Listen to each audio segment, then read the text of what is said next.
Hey guys, మన 100 days fitness ఛాలెంజ్లో అయితే నేను మధ్యలో రీల్స్ ఏం పోస్ట్ చేయలేదండి. ఎందుకంటే నేను కొంచెం బిజీగా ఉన్నాను. జిమ్లో వీడియోస్ తీసుకునే అంత టైం నాకైతే దొరకలేదు. వర్క్, జిమ్ ఇలా హడావిడిగా గడిచిపోతూ ఉంది.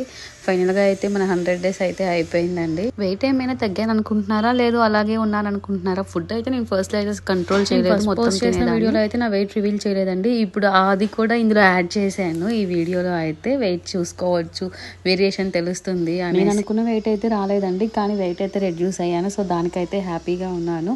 ఈ థైరాయిడ్, పీసీఓఎస్ ఇట్లా ప్రాబ్లమ్స్ ఉంటాయి కదా లేడీస్కి. సో దానివల్ల త్వరగా అయితే వెయిట్ తగ్గమంటండి. లేడీస్ అయితే చాలా ఈజీగా వెయిట్ పెరిగిపోతారండి. ఎందుకంటే కొంచెం తిన్నా కూడా అది వెంటనే పెరిగిపోతాం. కానీ తగ్గించాలంటే మాత్రం చాలా కష్టపడాల్సి వస్తుంది. బిర్యానీలు ఇవన్నీ తినేటప్పుడు చాలా హ్యాపీగా వెళ్ళిపోతుంది ఫుడ్ అయితే లోపలికి, ఇంకా కావాలి అని. కానీ అది తగ్గించేటప్పుడు ఎందుకురా ఇవన్నీ తిన్నాం బాబోయ్ అనిపిస్తుంది. 1.5 మంత్ నుంచి అయితే నేను కూడా డైట్ ఫాలో అవుతున్నాను. ఎక్కువ ప్రోటీన్ తీసుకుంటున్నాను, కార్బ్స్ అసలు ఎక్కువ తీసుకోవట్లేదు, రైస్ అయితే కంప్లీట్గా అవాయిడ్ చేశాను. దాని రిజల్టే ఈరోజు చూసుకున్నాను. చాలా హ్యాపీగా ఉంది నాకైతే. నేను అసలు 70స్లోకి ఎప్పుడు వస్తానా అని ఆలోచించేదాన్ని, భయపడుతూ ఉండేదాన్ని. ఇప్పుడు 70స్లోకి వచ్చేసాను. చాలా హ్యాపీగా ఉంది.